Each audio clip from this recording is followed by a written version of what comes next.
మతాన్ని అడ్డుపెట్టి ఎస్సీ హోదా నిరాకరిస్తే ప్రభుత్వాలు పడిపోతాయని ప్రముఖ సామాజికవేత్త డాక్టర్ గొల్లమూడి రాజాసుందర్ బాబు హెచ్చరించారు. దళిత క్రైస్తవులకు ఎస్సీ హోదా కల్పించాలని డిమాండ్ చేస్తూ సోమవారం భీమవరం కలెక్టరేట్ కార్యాలయం వద్ద రాజాసుందర్ బాబు ఆధ్వర్యంలో ధర్నాతో పాటు కలెక్టర్ కి వినతి పత్రం సమర్పించే కార్యక్రమం జరిగింది. వినతి పత్రం సమర్పించిన అనంతరం రాజాసుందర్ బాబు మాట్లాడుతూ దళిత క్రైస్తవులకు ఎస్సీ హోదా వర్తింప చేయాలని కోరుతూ గత కొద్ది రోజుల క్రితం జస్టిస్ కేజీ బాలకృష్ణన్కి వినతి పత్రం సమర్పించినట్టు గుర్తు చేశారు. ప్రభుత్వాలు తమ డిమాండ్స్ పరిష్కరించే వరకు పోరాటం మాత్రం ఆగదని స్పష్టం చేశారు.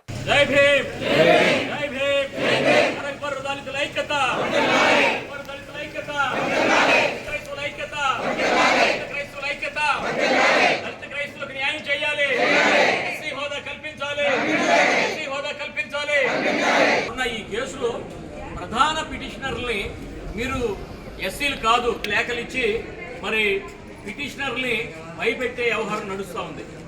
ఏ భయానికి లొంగేది లేదు. మేము ఖచ్చితంగా క్రైస్తవ మతంలోనే ఉంటాం, కానీ మేము ఎస్సీలు. అదే మాకు అంబేద్కర్ గారు 341లో రాసింది. అంబేద్కర్ గారు 341లో రాసినప్పుడు మత ప్రసక్తి లేదు. కానీ ఆ రాజ్యాంగం అమల్లోకి వచ్చిన 8 నెలలకి ఫలానా హిందూ మతంలో ఉన్న వాళ్ళే ఎస్సీలు అంటూ, అలా కాకుండా ఫలానా ఇతర మతాల్లో ఉన్నవాళ్ళు కాదు అంటూ ఆ ఉత్తర్వులు చెబుతూ ఉంది. ఆ పేరాని తొలగించమని చెప్పి మేమందరం కూడా రాష్ట్ర వ్యాప్తంగా మరి పోరాటం చేస్తున్నాం. అంతేకాకుండా ఈ నెల 5వ తారీఖున ఆ సమస్య మీద ఎంక్వైరీ జస్టిస్ బాలకృష్ణన్ కమిషన్ని ఢిల్లీలో కలిసి మేము ఎస్సీలవే క్రైస్తవ మతంలో ఉన్నాం, అయినా కూడా మా కులాలకు ఉన్నటువంటి అంటరాంతనం, మా కులాల పట్ల జరిగే అత్యాచారాలు, ఆ కులాల పట్ల జరిగే అత్యాచారాలు అన్నీ కూడా మా పట్ల కొనసాగుతున్నాయి. మేము క్రైస్తవ మతంలో ఉన్నా కూడా కనుక మాకు ఎస్సీ హోదా కల్పించమని జస్టిస్ బాలకృష్ణ కమిషన్కి 300 పేజీల వినతిపత్రం ఇచ్చాం.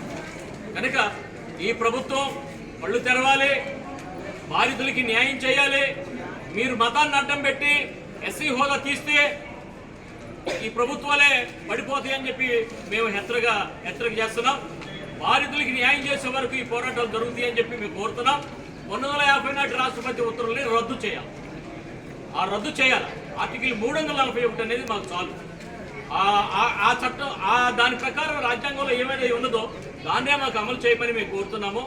ఆ విషయంలో కూడా ఇప్పుడు కూడా కలెక్టర్ గారితో కూడా ఆమెతో 5 నిమిషాలు వరండాలోనే చర్చించడం జరిగింది. అన్ని విషయాలు కూలంకషంగా చెప్పాం.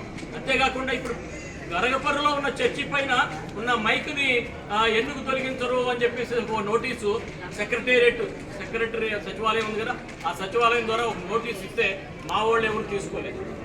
ఈ నోటీస్ అనేది రాజ్యాంగ విరుద్ధమైంది. ఆర్టికల్ 25 ప్రకారం ప్రతి పౌరుడు తనకి ఇష్టం వచ్చిన మతాన్ని స్వీకరించవచ్చు, ఆచరించవచ్చు, ప్రచారం చేసుకోవచ్చు. ఆ క్రమంలో ఆ మైక్కి రాజ్యాంగమే అధికారం కల్పించింది. 7 రోజులు మేము మైక్ పెట్టట్లేదు కదా, ఒక ఆదివారం పూటే కదా మైక్ పెడుతుంది. ఈ క్రమంలో మరి రాజ్యాంగ విరుద్ధమైన నోటీసులన్నింటినీ కూడా మీరు వెనక్కి తీసుకోవాలని, లేకపోతే మాత్రం చట్టపరమైన చర్యలకు దిగుతామని చెప్పేసి కూడా కలెక్టర్ గారికి కానీ, జాయింట్ కలెక్టర్ గారు కానీ, ఎస్పీ గారికి కానీ అందరికీ మేము హెచ్చరికలు తెలియజేస్తున్నాం.